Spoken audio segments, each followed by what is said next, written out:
यहाँ कितने जाति दंगे भी हुए हैं, यानी हिंदुओं ने ही हिंदुओं को। अरे आप बोलिए मत, आप बैठो, लोग बैठ जाएगा, आप बैठिए चुपचाप। इस जाति दंगे में कितने लोग आपने देखा। कभी हरिजन लोगों ने ब्राह्मणों को मारा, ब्राह्मणों ने हरिजनों को मारा, ठाकुर घुस गए यादवों को मारा, यादव घुस गए। लेकिन ऐसा भाष भारत की सिविलाइजेशन और संस्कृति, भारत का धर्म, भारत का अध्यात्म, ये संसार का सबसे पुराना धर्म है। जब दुनिया भी धर्म के बारे में नहीं जानती थी, उस समय भारत के बड़े बड़े ऋषि मुनि मनीषियों ने इतने बड़े बड़े स्पिरिचुअल लिटरेचर्स, आध्यात्मिक ग्रंथ की रचना कर दिया था। और बिना उन चीज़ों को सही रूप में जाने हम हिंदुज्म को, हिंदू धर्म के बारे में भी सही नहीं जान पाएंगे। आज हम आप जिस धर्म पर चल रहे हैं, चूँकि आप सब लोग यहाँ हिंदू दिखाई दे रहे हो, कोई मुसलमानी चेहरा इसमें नज़र नहीं आ रहा। आप सब लोग हिंदुज्म को यानी हिंदू धर्म को सपोर्ट करते। हिंदू धर्म उस धर्म को कहा जाता जिसमें राम और कृष्ण को, रामायण गीता वेद भागवत को, देवी देवताओं को, गंगा जमुना, मंदिर देवालय शिवालय को मानकर आगे बढ़ा जाता। हिंदू घर में जन्म लेकर अगर कोई भगवान राम और कृष्ण को न माने, रामायण गीता को इनकार कर दे, तो उसको कभी हिंदू नहीं कहा जा सकता। ये मान लो नेक्सलाइड हो गया, नास्तिक हो गया, यानी उसका कोई धर्म नहीं, या तो उसने अपने धर्म को बदल दिया। जैसे बहुत से लोग हिंदू से मुसलमान बन गए, कितने ईसाई बन गए। इस समय देखो कितने बौद्धिस्ट। जब बौद्ध धर्म का आविष्कार हुआ तो आपके बिहार में, जिसको तब मगध कहा जाता था, कितने हिंदू लोग बौद्ध भी बन गए। और आज भी ये सिलसिला चलता रहता। हिंदू तो कम लोग बन पाते, मुसलमानों को हिंदू बनते, ईसाइयों को हिंदू बनते, बौद्धों को हिंदू बनते आप कम देखते हो। लेकिन हिंदू में से निकलकर मुसलमान बनते। 700 बरस मुसलमानों के राज में भारत की करोड़ों करोड़ों आबादी इस्लाम को स्वीकार कर लिया। इतने मुसलमान बाहर से नहीं आए थे, ये सब यहीं के लोग देखो मुसलमान बन गए। 250 बरस अंग्रेजों के राज में ये तमाम जंगल पहाड़ के छोटी जातियों के वर्ग के लोग, वो भी अपने को हिंदू ही कहते थे। लेकिन अंग्रेजियत के, ईसाइयत के प्रभाव में आकर वो लोग हिंदू से ईसाई धर्म में चले गए। फिर तमाम लोग बौद्धिस्ट बन गए। और इस समय देखो बौद्धिस्ट क्रांति एक बार फिर भारत में अपना जोर मार रही। तमाम हिंदू लोग बौद्ध धर्म को स्वीकार कर रहे हैं। अब इन सब चीज़ों से मानव का तो कोई लाभ होना नहीं है, इससे रगड़े झगड़े बढ़ने की संभावना नजर आ रही है। इससे संघर्ष बढ़ेगा, हिंसा और हत्या बढ़ेगी, मार काट बढ़ेगा। इसलिए इस चीज़ को जान लेना जरूरी है। वास्तव में धर्म क्या होता? धर्म उसी को कहते हैं जो मनुष्य में करुणा का,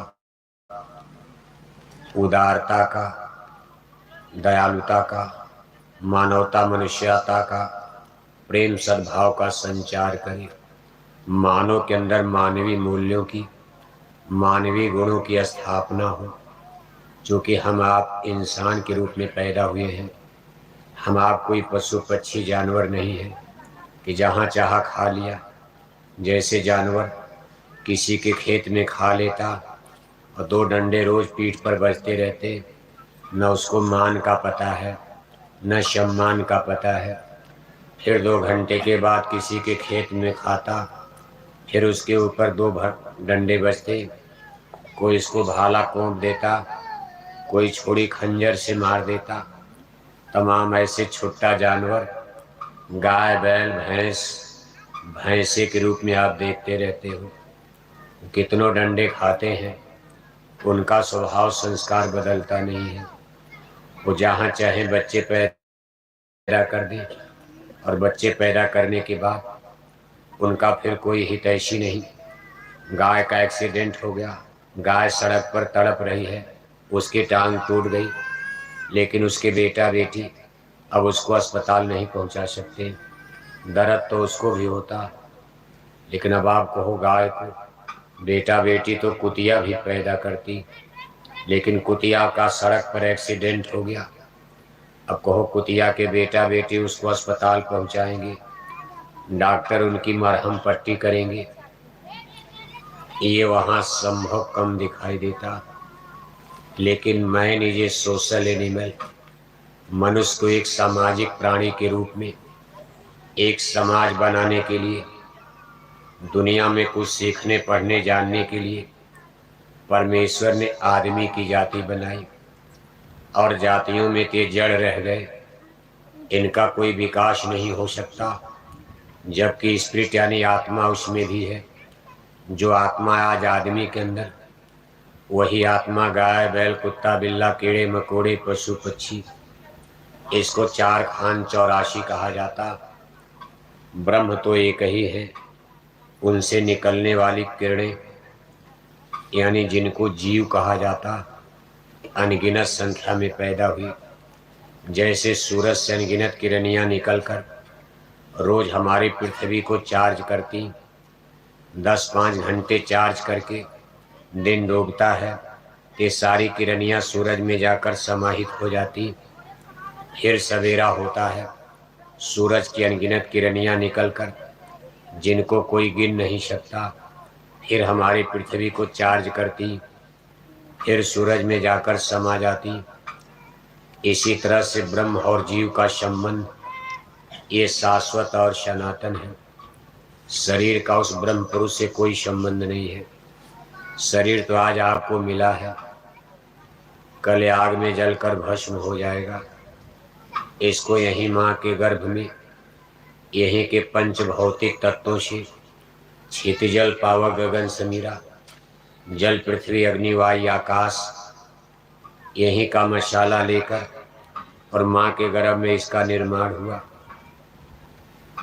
क्योंकि माँ के गर्भ में निर्माण हुआ, इसलिए माताओं को जन्म देने वाला माता, यानी यहाँ माता पिता का एक रिश्ता बन जाता।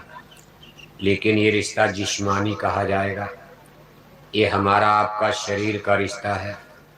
एक दिन माता पिता भी जल जाएंगे, बेटा बेटी भी जल जाते, ये रिश्ते नाते समाप्त हो जाते। लेकिन इस शरीर के अंदर, इस पिंड पिजड़े के अंदर जो चिड़िया पक्षी बैठा, जिसको स्पिरिट यानी आत्मा कहते हैं, इसका संबंध इस संसार में किसी इंसान से, मनुष्य से या किसी जड़ सामान पदार्थ से नहीं है। जीवात्मा को चेतन कहा गया है और इसका संबंध चेतन ब्रह्म से है। चेतन ब्रह्म का मतलब जो पहले भी था, आज भी है और आगे भी रहेगा। जड़ वस्तु उस चीज को कहा जाता जो आज है, लेकिन कल उसका रूप बदल जाएगा। जैसे इस संसार में जितनी चीज देख रहे हो, ये सब परिवर्तित होती रहती। आपने किसी घर मकान को बनाया, अब ये चेतन नहीं है, कल पुराना हो जाएगा, गिराया जाएगा, फिर बेटे बेटियां नई कोठी बना लेंगे।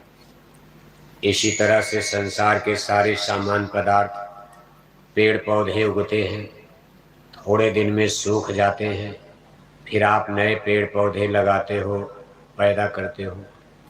इसी तरह से प्राणियों की शरीर, चाहे आदमी हिंदू मुसलमान अमीर गरीब राजा प्रजा, राजाओं के किले महल आप देखो, उनके शान मान के प्रतीक हुआ करते थे।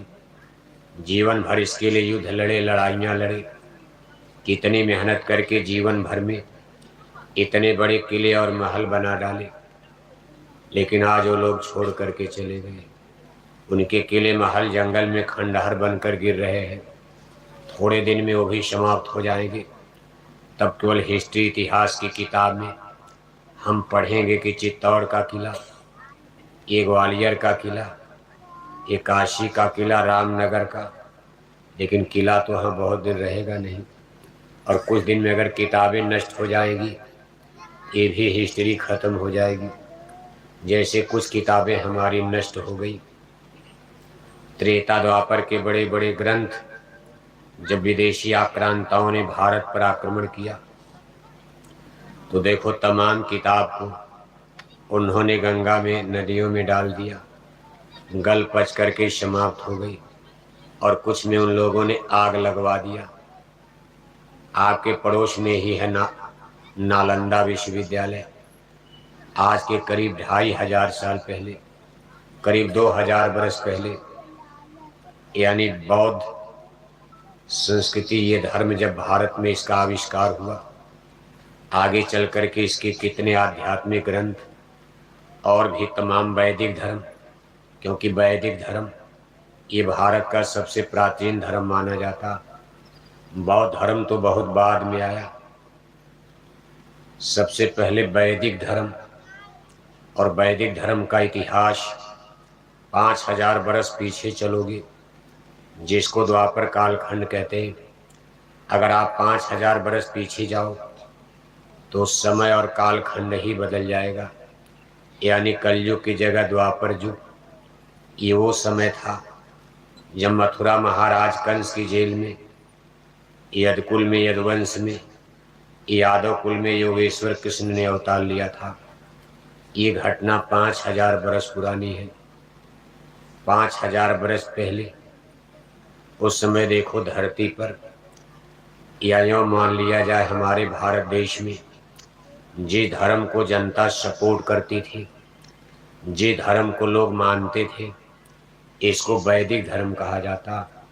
वैदिक धर्म उस धर्म को कहा जाता जो वेदों के ज्ञान पर सफर करता। वेदों की संख्या 4 बताई गई है, सामवेद, ऋग्वेद, यजुर्वेद, अथर्ववेद।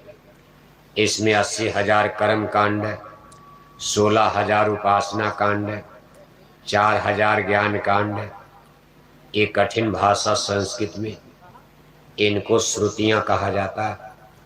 एक आज के समय में इनको आप श्लोक भी कह सकते हो, लेकिन वास्तव में इनको श्रुति कहा जाता। एक एक श्लोक को श्रुति कहते, एक एक छंद को श्रुति कहा जाता। इस तरह चारों वेदों का मिलाकर 1,00,000 श्रुतियां। श्रुतियां माने ऐसा ज्ञान जो सुन करके प्राप्त किया जाता। उस समय कोई किताब तो थी नहीं, इसीलिए वेदों को धरती की प्रथम पुस्तक यानी किताब कहा जाता। अभी धरती पर कोई किताब नहीं। जब धरती पर वेदों का अवतरण हुआ, किताब के रूप में नहीं, केवल आवाज आई, इसलिए वेदों की श्रुतियों को ब्रह्मवाणी, वेदवाणी, ईश्वर वाणी कहा गया है। यानी कोई ऊपर से बोल रहा और यहाँ कोई सुन रहा है। जिसने इसको सुना, सुन करके ही ये ज्ञान उनको प्राप्त हो गया। अब उनका ब्रेन माइंड, दिमाग कितना तेज रहा होगा।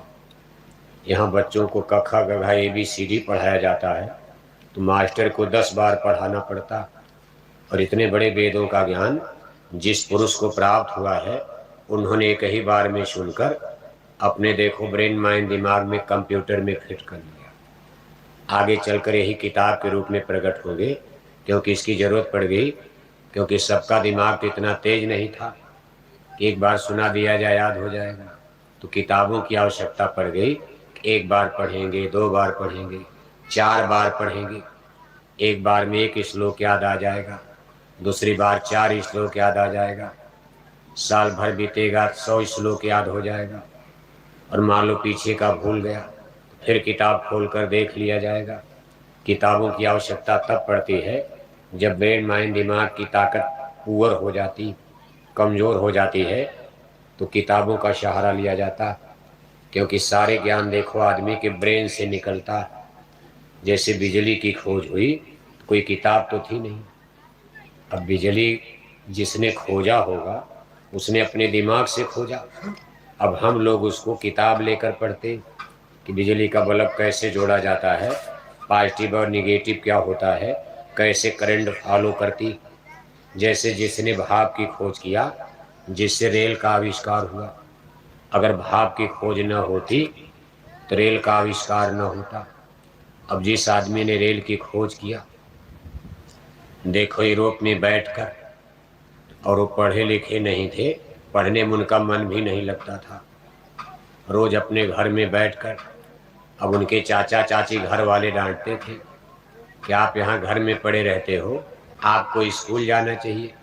अब उस समय स्कूलों की संख्या तो बहुत कम थी, और जहाँ इनका जन्म हुआ था वहाँ चर्च में बाइबल ही ज़्यादा, धर्म का ज्ञान ज़्यादा दिया जाता था। ये उस समय की घटना है। ये सब को देखो यूरोप में हुई, जहाँ यूरोप के लोग भारत पर बाद में अधिकार कर लिए थे, जिनको ब्रिटानिया हुकूमत कहते। सारा आज का साइंस और विज्ञान, इसका आविष्कार यूरोप में 90%। अभी अमेरिका का भी जन्म नहीं हुआ था, अमेरिका भी इसमें पीछे।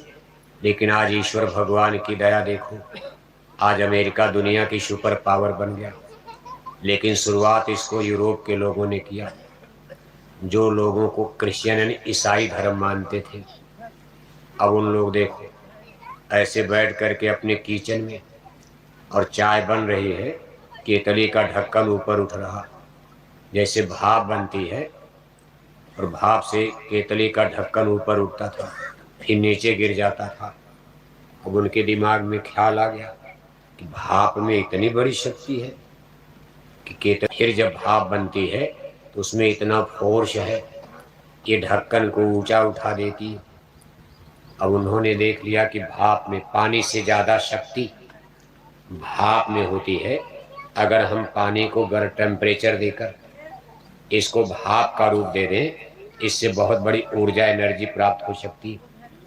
इसी पर उन्होंने देखो भाप की शक्ति को खोजा। भारत में पहली रेलगाड़ी ब्रिटानिया 1835, 1935 नहीं, 1935 में तो यानी अभी महारानी लक्ष्मीबाई का भारत में गदर क्रांति नहीं हुई थी।